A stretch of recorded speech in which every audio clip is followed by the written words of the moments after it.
Hi friends, welcome to ஜென்டாக் channel. இன்றைக்கி நம்ம என்ன பார்க்க போகிறோம் அப்படின்னா, ஒரு சூப்பரான டேஸ்ட்டான ஹெல்த்தியான சத்து மாவு பவுடர் எப்படி செய்யலாம் அப்படிங்கிறதான் பார்க்க போகிறோம். இது வந்து சின்ன பிள்ளைங்களுக்கு தான் அப்படின்னு கிடையாது.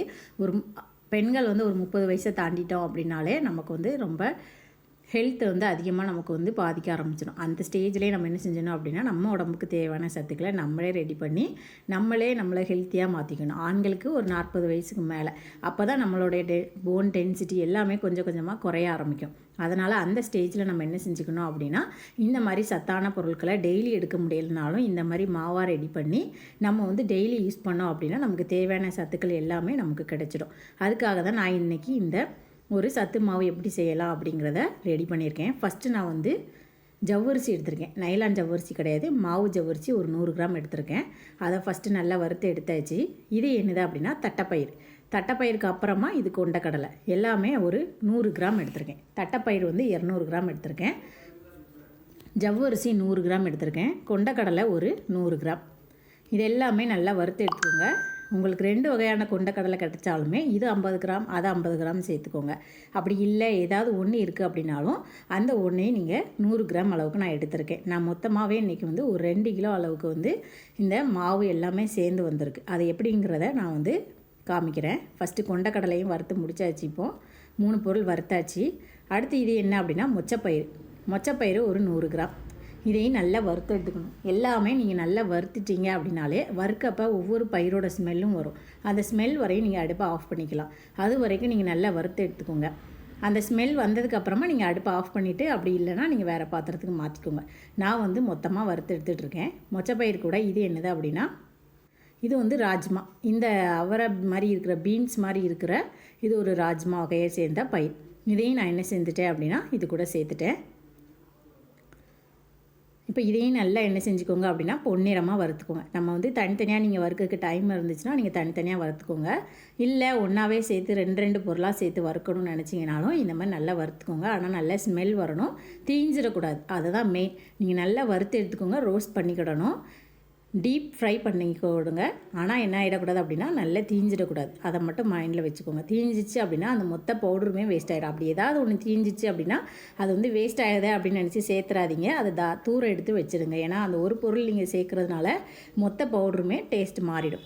அதனால் தீயாமல் வருங்க. சப்போஸ் தீஞ்சிச்சுன்னா அதை தூரம் எடுத்து வச்சுட்டு அதுக்கு பதிலாக வேறு எது வறுத்து சேர்த்துக்கோங்க. இது கூட நான் என்ன செஞ்சுருக்கேன் அப்படின்னா பாசிப்பயிறு ஒரு 100 கிராம். பாசிப்பயிரையும் நான் என்ன செஞ்சுட்டேன் அப்படின்னா வறுத்து எடுத்தாச்சு. இதுவும் நல்ல மணம் வரும். மணம் வரையும் நீங்கள் என்ன செஞ்சுக்கோங்க அப்படின்னா இதையும் நம்ம வறுத்து முடித்ததுக்கப்புறமா வேறு பிளேட்டுக்கு மாற்றிக்கோங்க. ஒன்றா நீங்கள் வறுக்கணும் அப்படின்னா நமக்கு வந்து கொஞ்சம் டைம் ஆகும். எனக்கு இது 1லேருந்து 2 மணி நேரம் கிட்ட ஆகிடும். நம்ம மினிமம் ஒரு 1 ஹவர் ஆகிடும். அப்படி இல்லைன்னா நீங்கள் வந்து இன்றைக்கி ஒரு 10 பொருள் வறுத்து எடுத்துக்கோங்க. அதுக்கு அடுத்த நாள் ஒரு 10 பொருள் இந்த மாதிரி வறுத்து எடுத்துக்கிட்டீங்க அப்படின்னாலும் பிரச்சனை இல்லை. நேரம் கிடைக்கப்ப நீங்கள் வந்து வறுத்து எடுத்துக்கோங்க. அடுத்து வந்து மக்காச்சோளம். இது வந்து மக்காச்சோளம் எடுத்திருக்கேன்னா அது ஒரு 100 கிராம். நான் வந்து எல்லாமே ஒரு 100 கிராம் எடுத்திருக்கேன். பயிர் வகைகளில் ரொம்ப சத்துக்கள் நிறைஞ்சது எல்லாமே ஒரு 200 கிராம் எடுத்திருக்கேன். இப்போ மக்காச்சோளம் வந்து 100 கிராம் தான் எடுத்திருக்கேன். உங்களுக்கு அதிகமாக தேவைப்படுது அப்படின்னா நீங்கள் அதிகமாக சேர்த்துக்கோங்க. இல்லை எல்லா பொருளையுமே 50 கிராம் எடுத்துக்கிட்டு அரிசி வகைகள் அதாவது மில்லட் வகைகள் எதெல்லாம் இருக்குதோ அது எல்லாமே 100 கிராம் எடுத்துக்கோங்க. அப்படி இல்லைனா எல்லாமே ஒரே அளவாக 50 கிராம் எடுத்துக்கோங்க. உங்கள் விருப்பம் தான் இது. இது என்னது அப்படின்னா கொல்லி இல்லைன்னா காணம்னு சொல்லுவாங்க. இது வந்து சிகப்பு மற்றும் வெள்ளை காணம். இது சிகப்பு காணம் தான், அது கூட கொஞ்சம் வெள்ளையும் மிக்ஸ் ஆகி இருக்குது. சிகப்பு காணமும் இது வந்து கருப்பு காணம். ரெண்டுமே நான் என்ன செஞ்சுருக்கேன் அப்படின்னா 50 கிராம், மொத்தம் 100 கிராம். இதையும் நல்லா வறுத்துக்கோங்க. இந்த எள்ளும் காணமும் என்ன செய்யும் அப்படின்னா வெடிக்கும். அந்த வெடிக்கிற டயத்தில் நீங்கள் என்ன செஞ்சுக்கணும் அப்படின்னா அடுப்பை ஆஃப் பண்ணிக்கலாம். இது வந்து பொரிய ஆரம்பிச்சிடும். எள்ளும் காணமும் ஒரே மாதிரி தான் வறுபடும். ரெண்டுமே வெடிக்க ஆரம்பிச்சிடும்.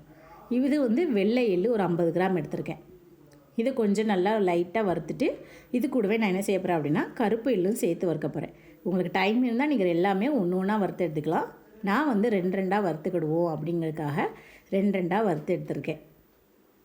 ஒவ்வொன்றுக்கும் நம்ம வந்து மினிமம் ஒரு 5 நிமிஷமாவது ஆகும். அதனால் நான் என்ன செஞ்சுட்டேன் அப்படின்னா ஓரளவு சேம் பொருளாக இருக்கிறத வந்து 2 பொருள் சேர்த்து வறுத்து எடுத்துக்கிட்டேன். இப்போ வெள்ளை எள்ளு கருப்பு எள்ளு பாருங்கள், இது நல்லா வெடிக்க ஆரம்பிச்சிச்சு. கொள்ளும் இதே மாதிரி தான் வெடிக்கும். வெடிக்கப்போ நீங்கள் என்ன செஞ்சுக்கோங்க அப்படின்னா வேறு பிளேட்டுக்கு மாற்றிக்கோங்க. நான் வந்து ஒரே பிளேட்டில் தான் மாற்றுதேன், அதனால் வந்து பேன் வந்து அப்படியே தான் இருக்குது. இப்போ வந்து வேர்க்கடலை வந்து முழு வேர்க்கடலை, கடையில் வறுத்த வேர்க்கடலை இருக்கும், அதுவும் இது போக நான் என்ன செஞ்சுருக்கேன் அப்படின்னா பொரிகடலையும் முழு பொரிகடலை தான் சேர்த்துருக்கேன். அரை பொரிகடலை இருக்கிறத விட முழு பொரிகடலை வந்து நல்ல டேஸ்ட் இருக்கும். அதனால் நான் என்ன செஞ்சுருக்கேன் அப்படின்னா முழுசாக இருக்க பொரிகடலை ஒரு 100 கிராமும் வேர்க்கடலை ஒரு 100 கிராமும் சேர்த்துருக்கேன். மொத்தமாக 200 கிராம். இதையும் நல்லா வறுத்து எடுத்துக்கோங்க. வேர்க்கடலையும் நல்லா வறுக்கப்பவே கலர் மாறிடும், பொரிகடலையும் நல்லா கலர் மாறிடும். பச்சை வேர்க்கடலை நான் வறுத்த வேர்க்கடலை எடுத்திருக்கேன். இதுவும் நல்லா ஆறுனதுக்கப்புறமா நம்ம வந்து பிளேட்டுக்கு மாற்றிக்கலாம். எல்லாமே நல்லா ஆற விட்டுருங்க. ஒரு 1 ஹவராவது நல்லா ஆறணும். அப்போ தான் நல்லா ஆறுனதுக்கப்புறம் தான் திரிக்கிறதுக்கு வந்து ஈஸியாக இருக்கும். சூடாகவே திரிக்கக்கூடாது. இப்போ வந்து வேர்க்கடலையும் வறுத்து முடித்தாச்சு, பொரிகடலையும் வறுத்து முடித்தாச்சு. இது வந்து உருட்டு உளுந்து, வெள்ளை உளுந்து. எனக்கு வந்து கருப்பு உளுந்து நான் வறுக்கக்கூடிய டைமில் என் கையில் இல்லை, அதனால் நான் என்ன செஞ்சுட்டேன் அப்படின்னா உருட்டு உளுந்து வந்து 100 கிராம் சேர்த்துட்டேன். உங்களுக்கு கருப்பு உளுந்து, தொளி உளுந்து இருந்தால் அது ரொம்ப ரொம்ப நல்லது. நீங்கள் அந்த உளுந்து தாராளமாக சேர்த்துக்கோங்க. வெள்ளை உளுந்து 50 கிராம், கருப்பு உளுந்து 50 கிராம் சேர்த்துக்கோங்க. நான் வந்து வெள்ளை உளுந்து மட்டும்தான் சேர்த்துருக்கேன், அதுவும் 100 கிராம் சேர்த்துருக்கேன். உங்கள்கிட்ட இருந்துச்சுன்னா நீங்கள் கருப்பு உளுந்து தாராளமாக சேர்த்துக்கோங்க. சிகப்பு அரிசி இருந்துன்னா சிகப்பு அரிசி சேர்த்துக்கோங்க. நான் வந்து சிகப்பு பச்சை அரிசி சேர்த்துருக்கேன். இல்லை கவுனி அரிசி இருந்துச்சுனாலும் கவுனி அரிசி சேர்த்துக்கோங்க. உங்கள்கிட்ட என்ன இருக்கோ நீங்கள் அதை தாராளமாக சேர்த்துக்கோங்க. நான் வந்து சிகப்பு பச்சை அரிசி சேர்த்துருக்கேன். கோதுமை இருந்தால் கோதுமை சேர்த்துக்கோங்க. நான் கோதுமைக்கு பதிலாக கோதுமை குருணை என்கிட்ட இருந்துச்சு, அதனால் அது ஒரு 100 கிராம், அரிசி ஒரு 50 கிராம், மொத்தமாக 150 கிராம் சேர்த்துருக்கேன். இதில் சிகப்பு பச்சை அரிசி தான் நான் சேர்த்துருக்கேன். உங்கள்கிட்ட சிகப்பு அரிசி வேறு எதுவும் இருந்தாலும் நீங்கள் தாராளமாக சேர்த்துக்கலாம்.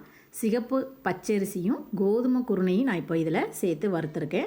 கோதுமை குருணை இல்லைன்னா முழு கோதுமை இருந்தாலும் ஒரு 50 கிராம் சேர்த்துக்கலாம். நீங்கள் இது குருணையாக இருக்கிறதுனால ஒரு 100 கிராம் நம்ம சேர்த்துருக்கேன். இதெல்லாம் நல்லா வறுத்து எடுத்துக்கோங்க. கோதுமை குருணை சீக்கிரமாகவே வறுபட்டுரும். அதுக்கப்புறமா நீங்கள் வந்து அந்த அரிசியுமே நல்லா வாசனை வரும். அப்போ நீங்கள் என்ன செஞ்சுக்கலாம் அப்படின்னா நீங்கள் வந்து வறுத்து எடுத்துக்கிற பாத்திரத்தில் மாற்றிக்கலாம். இப்போ ஓரளவு நல்லா வறுத்து எடுத்துட்டேன்னா இப்போ அடுத்து என்ன செய்ய போகிறோம் அப்படின்னா இதையும் நான் என்ன செஞ்சிருந்தேன் அப்படின்னா பிளேட்டுக்கு மாற்றிக்கிறத. இப்போ வந்து பச்சை பட்டாணி ஒரு 50 கிராம் வறுத்து எடுத்துட்டேன். இது என்னது அப்படின்னா வரகரிசியில் 2 வகையான வரகரிசி இருக்குது. ஒன்று வந்து நல்லா ஒயிட் கலரில் இருக்கும், இது வந்து இந்த தோலோடு சேர்ந்தே இருக்கும். அந்த வரகரிசி தான் நான் எடுத்திருக்கேன். 2 டைப் இருக்கும். வரகரிசி வந்து 100 கிராம். இது என்னதுன்னா கம்பு குருணை எடுத்திருக்கேன் நான். உங்கள்கிட்ட கம்பு கிடச்சிச்சின்னா கம்பாகவே யூஸ் பண்ணிக்கோங்க. குருணையாக இருந்துச்சுன்னா கம்பு குருணை எடுத்துக்கோங்க. இது ஒரு 100 கிராம். கம்பு குருணையும் வரகரிசியும் நான் என்ன செஞ்சிட்டேன் அப்படின்னா 100 கிராம் போட்டு வறுத்து எடுத்துக்கோங்க. கொஞ்சம் தாராளமாக அதிகமாகவே சேர்க்கணும்னு நினச்சிங்கன்னா இருந்துச்சுன்னா நீங்கள் தாராளமாக அதிகமாக சேர்த்துக்கோங்க. நாங்கள் வந்து வரகரிசி மில்லட்ஸ் எல்லாமே என்கிட்ட ஏற்கனவே இருந்துச்சு, அதனால் அது மட்டும் கொஞ்சம் அதிகமாக சேர்த்துருக்கேன். தினை அரிசி ஒரு 200 கிராம். இது வந்து தினை அரிசி. நான் பருப்பு எதுவுமே சேர்க்கலை. எதனால் அப்படின்னா பருப்பு இல்லாமல் நம்ம டெய்லி சாப்பிட்ற சாப்பாடில் கண்டிப்பாக பருப்பு இல்லாமல் நம்ம எதுவுமே செய்ய மாட்டோம். அதனால் நான் பருப்பு எதுவுமே சேர்க்கலை. பருப்பு இல்லாமல் தான் இன்றைக்கி நான் என்ன செஞ்சுருக்கேன் அப்படின்னா சத்து மாவு செஞ்சுருக்கேன். நம்ம எதை நம்ம ஹெல்த்துக்கு எடுக்காமல் இருக்கோமோ அது எல்லாத்தையுமே நான் என்ன செஞ்சுருக்கேன் அப்படின்னா இதில் சேர்த்துருக்கேன். எடுப்போம், ஆனால் எப்போவாச்சும் ஒரு வாரத்தில் 1-2 தான் எடுப்போம். இந்த மாதிரி மொத்தமாக எடுத்தோம் அப்படின்னா இதில் இருக்கிற எல்லா மில்லட்ஸில் இருக்கிற சத்துக்களும் நமக்கு ஒரே டைமில் கிடைக்கிறதுக்கு வாய்ப்பு அதிகமாக இருக்குது அப்படிங்கிறதுக்காக. இது கேப்பை ஒரு 200 கிராம். அடுத்து வந்து நட்ஸ், உங்களுக்கு விருப்பமான நட்ஸ் எல்லாமே நீங்கள் சேர்த்துக்கோங்க. நான் எல்லாத்துலேயுமே பாதாம் ஒரு 100 கிராம், கேஷ்நட் ஒரு 100 கிராம் சேர்த்துருக்கேன். நிறைய நட்ஸ் நீங்கள் இருந்துச்சுன்னா நீங்கள் தாராளமாக சேர்த்துக்கோங்க. நான் நட்ஸு வந்து கம்மியாக தான் சேர்த்துருக்கேன். நட்ஸு எப்படியுமே நான் வந்து அடிக்கடி நம்ம வந்து உணவில் எடுத்துக்கிடுவோம் அப்படிங்கிறதுனால நட்ஸு வந்து 100 கிராம் சேர்த்துருக்கேன். பிஸ்தா பருப்பு ஒரு 50 கிராம் தான் சேர்த்துருக்கேன், ரொம்ப இல்லை என்கிட்ட. அதனால் ஒரு 50 கிராம் இருந்த பிஸ்தா பருப்பையும் பாதாம் பருப்பையும் ஃபஸ்ட்டு வறுத்து எடுத்தாச்சு. அடுத்து என்ன செய்ய போகிறேன், கேஷ்நட்டையும் நான் என்ன செய்ய போகிறேன் அப்படின்னா வறுத்து எடுக்க போகிறேன். பாதாமையும் பிஸ்தாவையும் வறுத்து எடுத்தாச்சு. அது கூட கேஷ்நட் சேர்த்துருக்கேன். ஒரு பீஸ் வந்து சுக்கு, அதாவது காஞ்ச இஞ்சியை தான் சுக்குன்னு சொல்லுவோம், ட்ரை ஜிஞ்சர். அப்புறம் ஒரு 10-20 ஏலக்காய், இது எல்லாத்தையுமே போட்டு நல்லா மிக்ஸ் பண்ணிக்கோங்க. சுக்கை வந்து நீங்கள் வந்து பொடியாக சேர்க்கனாலும் பொடியாக சேர்த்துக்கலாம். நான் வந்து மில்லில் தான் கொடுத்து அரைக்க போகிறேன். இப்போ வீட்டில் வந்து 2 கிலோவே மொத்தமாக உட்காந்து அரைச்சி நம்மளால் சலித்து எடுத்துக்கிட முடியாது. நீங்கள் கம்மியான அளவு செஞ்சீங்க அப்படின்னா நீங்கள் என்ன செஞ்சுக்கலாம் அப்படின்னா வீட்டிலே ரெடி பண்ணிக்கலாம். நான் வந்து கடையில் கொடுத்து அரைச்சி எடுக்க போகிறேன் அப்படிங்கிறதுனால நான் என்ன செஞ்சுருக்கேன் அப்படின்னா சுக்கு வந்து முழுசாக சேர்த்துருக்கேன். அதுக்கப்புறமா அதை வந்து தட்டி சேர்த்துடலாம். இப்போ வந்து அரைச்சி எடுத்தது எல்லாத்தையுமே நான் என்ன செஞ்சுட்டேன் அப்படின்னா அதே பாத்திரத்தில் வச்சுருக்கேன். இது ஓரளவு நல்லா ஆறிட்டு அதனால் அந்த நட்ஸையும் நான் என்ன செஞ்சுட்டேன் அப்படின்னா அதுக்கு மேலே வச்சுட்டேன். இது எல்லாம் சேர்த்து ஒரு 2 கிலோ எனக்கு கிடச்சி. 2 கிலோ ஒரு 100 கிராம் நான் வறுத்து எடுத்தது. இவ்வளோத்தையும் நம்ம என்ன செய்ய போகிறோம் அப்படின்னா மில்லில் கொடுத்து தான் அரைச்சி எடுக்க போகிறோம். உங்களுக்கு இது எவ்வளோ நீங்கள் சேர்த்திங்கன்னு தெரியல அப்படின்னா நீங்கள் வந்து உலக்கு வச்சு அளந்துக்கோங்க அரைக்க கொடுக்கப்ப. இந்த மாதிரி ஒரு உலக்கு வந்து 200 கிராம் அப்படின்னா 5 உலக்கு எடுத்தோம்னா 1 கிலோ வந்துடும். எனக்கு இதில் வந்து ஒரு 11 உலக்கு வந்துச்சு. 11லேருந்து 12 உலக்கு. அதனால் நான் வந்து ஒரு 2 கிலோவுக்கு என்ன செஞ்சுட்டேன் அப்படின்னா மெஷர் பண்ணியாச்சு. 2 கிலோலேருந்து கொஞ்சம் கூடுதல் தான் இருக்கும். இந்த மாதிரி நீங்கள் அளந்து என்ன செஞ்சுக்கோங்க அப்படின்னா அரைக்க கொடுத்துக்கலாம். வீட்டில் அரைக்க முடிஞ்சாலும் நீங்கள் அரைச்சி எடுத்துக்கோங்க. நாங்கள் வந்து மில்லில் அரைச்சி கொடுத்து எடுத்தாச்சு. பாருங்கள் எவ்வளோ ஃபைன் பவுடராக அரைச்சி ரெடி ஆகிடுச்சு. சூப்பராக சத்து மாவு ரெடி ஆகிடுச்சு. இப்போ வந்து மில்லில் கொடுத்தது வந்து நல்ல சூடாக இருக்கும். அதனால் நான் என்ன செய்ய போகிறோம் அப்படின்னா அப்படியே சூடோடே நம்ம வந்து ஸ்டோர் பண்ண முடியாது. அதனால் நான் வந்து ஒரு பேப்பரில் வீட்டுக்குள்ளேயே என்ன செய்ய போகிறோம் அப்படின்னா காய வைக்கணும். இந்த அளவுக்கு நல்ல ஃபைன் பவுடராக அரைச்சி எடுத்தாச்சு. கடையிலேருந்து சூப்பராக அரைச்சி கொடுத்துட்டாங்க. நாங்களும் இதை என்ன செஞ்சாச்சு அப்படின்னா இந்த மாதிரி நல்லா காய போட்டு எடுத்தாச்சு. ஒரு 1 hour இல்லை 2 hour நீங்கள் என்ன செஞ்சுக்கலாம் அப்படின்னா காய போட்டு எடுத்துக்கோங்க. நான் வந்து 2யுமே இந்த மாதிரி எங்களுக்கு இந்த அளவுக்கு கிடச்சிருக்கு மாவு. நம்ம போடுறதுலேருந்து மாவு வந்து கொஞ்சம் அதிகமாக தான் கிடச்சிருக்கு. அதனால் நீங்கள் வந்து நல்ல தாராளமாக ஒரு 6 மாதத்துக்கு ஸ்டோர் பண்ணி வச்சுக்கலாம். சத்து மாவு உருண்டை செஞ்சுக்கலாம். சத்து மாவு கஞ்சி எல்லாமே நம்ம டெய்லி பால் எடுக்கிறதுலையும் இந்த சத்து மாவை என்ன செஞ்சுக்கலாம் அப்படின்னா சேர்த்துக்கலாம். சின்ன பிள்ளைங்களுக்கும் வளர்கிற பிள்ளைங்களுக்கும் நீங்கள் தாராளமாக கொடுங்க. என்னை பொறுத்த வரைக்கும் சின்ன பிள்ளைங்களை விட நம்ம தான் ஹெல்த்தியான ஃபுட்டு வந்து நம்ம எடுக்கிறது இல்லை ரொம்ப. அதனால் நம்ம ஃபஸ்ட்டு ஹெல்த்தியான ஃபுட்டை எடுத்துட்டோம் அப்படின்னா நம்ம என்ன உணவு ஃபாலோ பண்ணுறோமோ அதை நம்ம கண்டிப்பாக என்ன செய்வோம் அப்படின்னா நம்ம கிட்ஸுக்கும் கொடுத்துருவோம்.